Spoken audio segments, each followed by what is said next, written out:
Shri Venkateswara gold తాకట్టులో ఉన్న మీ బంగారాన్ని విడిపించి కొనబడును.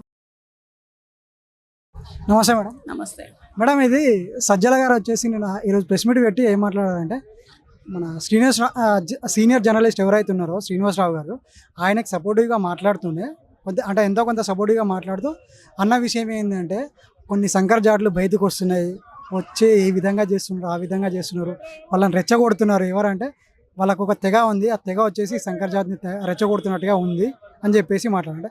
ఆ సంకర జాతి ఎవరు, ఆ తెగ ఎవరు అంటే కూటమి ప్రభుత్వాన్ని ఉద్దేశించి మాట్లాడారా ఏంటి అంటే ఏమంటారు? అసలు కూటమి ప్రభుత్వం విషయం పక్కన పెట్టు. వేశ్యల రాజధాని అనే మాట ఎందుకు వచ్చింది అంటే, అక్కడ వేశ్యలని ఎవరిని ఉద్దేశించి అన్నారు?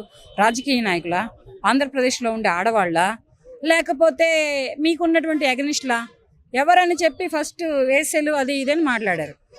వేశ్యలు అంటే మగవాళ్ళు, రాజకీయ నాయకులు, ఆడవాళ్ళు, వీళ్ళలో ఎవరు వేశ్యలు? ఈ మాట అన్నందుకు ఆడవాళ్ళు మొత్తం కలిపి చెప్పు తీసుకొని కొట్టారు. ఇది సరిపోక మళ్ళీ మీరు రిటర్న్ కౌంటర్ ఇస్తే ఊరుకుంటారు ఆడవాళ్ళు? ఆడవాళ్ళు అనుకుంటున్నారా, రాజధాని అనుకుంటున్నారా, రాష్ట్రం అనుకుంటున్నారా? లేకపోతే మీకు పదవులు పోయి మీకు జీతాలు ఆగిపోయేటప్పటికి ఏమన్నా పిచ్చెక్కి గొడ్డలు చింపుకొని మాట్లాడుతూ ఇటువంటి పిచ్చి పిచ్చి ప్రలాపాలన్నీ పేలుతున్నారా? అర్థం కావట్లేదు. అరెస్టులు చేసినా మీకు సిగ్గులు లేవా? అరెస్టులు చేసి లోపలేసినా మీకు మానాలు మర్యాదలు లేవా? అంత విడిసేసి బ్రతుకుతున్నారా మీరు? అంత సిగ్గు తప్పి లోకంలో బ్రతుకుతున్నారా? ఒక ఆడవాళ్ళు చెప్పు తీసుకొని కొట్టే స్థాయికి మీరు దిగజారారు అంటే మీ నోరు ఎంత అసహ్యంగా ఉందో, మీ టంగ్ ఎంత గలీజ్గా ఉందో ఒక్కసారి ఆలోచించుకోండి. ఎవరిని ఉద్దేశించి అన్నారా ఆ మాట? పైగా శంకర జాతి అంటే ఎవరు వస్తారో తెలుసా? ఆ శంకర జాతి వాళ్ళు వస్తే మీరు ఉంటారా అసలు ఈ ప్రపంచంలో? ఆ శంకర జాతి అనేది బయటికి వచ్చిందంటే మిమ్మల్ని పీస్ చేస్తారు. ముక్కకు ముక్క, పక్క ఏంటంటే ఏట నిరుచుకుతున్నట్టు తింటారు శంకర జాతి వాళ్ళు, తెలుసా? వాళ్ళ దాకా వెళ్ళొద్దు మీరు. శంకర జాతి వాళ్ళు, వేశ్యల రాజధాని ఏం మాట్లాడుతున్నారు మీరు?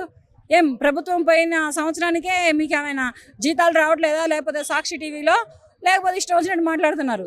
దీన్ని చాలా వరకు తీవ్రంగా ఖండిస్తున్నాను నేను కూడా. అమరావతి రాజధాని ప్రజల తరపు నుంచి కూడా చాలా వరకు ఖండిస్తున్నాను. అరెస్ట్ చేయడం కాదు, అటువంటి వ్యాఖ్యలు చేసిన వాళ్ళని లేడీస్ కప్పు చెబితే మాలాంటి వాళ్ళకి మేము చూసుకుంటాం. ఏం చేయాలో ఏం చేయకూడదో మేము చూసుకుంటాం. Thank you.